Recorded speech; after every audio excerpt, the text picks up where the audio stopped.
Assalamualaikum warahmatullahi wabarakatuh. My name is Fuspita Ulandari from class PBI D. So in this video, I want to read text about methods of education East versus West.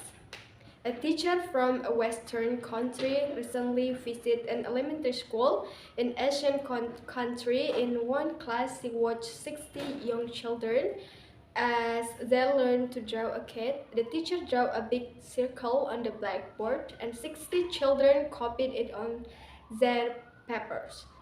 And the teacher drew a smaller circle on the top of the first and put two triangles on top of it, and the children drew in the same way. The lesson continued until there were 61 identical cats in the classroom.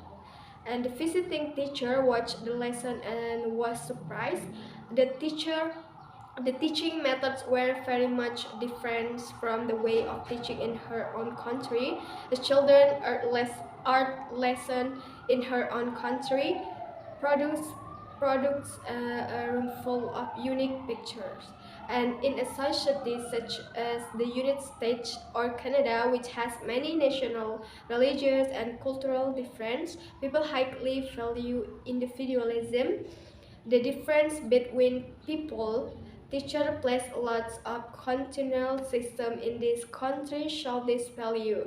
Students do not memorize information, instead they work individually and find answers themselves. There is often discussion in the classroom.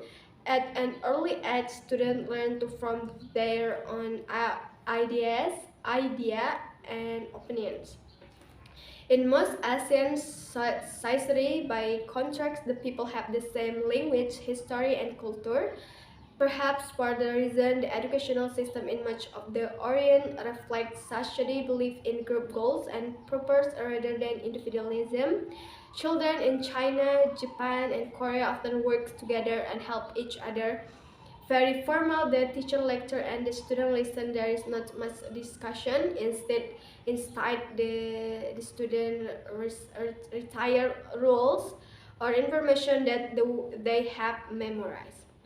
There are advantages and disadvantages to both of the system of education. For example, one advantage to the system in Japan is that students there learn much more math and science than American students learn by the end of high school. They also study more hours each day and more days each year than North Americans do. The system is difficult, but it prepares students for a society that values discipline and self-control.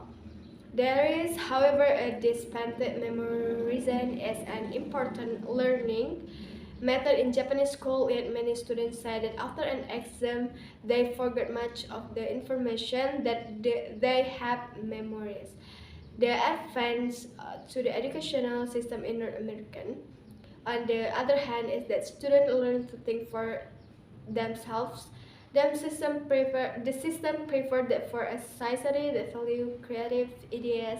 There is, however, a disadvantage. Okay, I think that's all. Wassalamualaikum warahmatullahi wabarakatuh.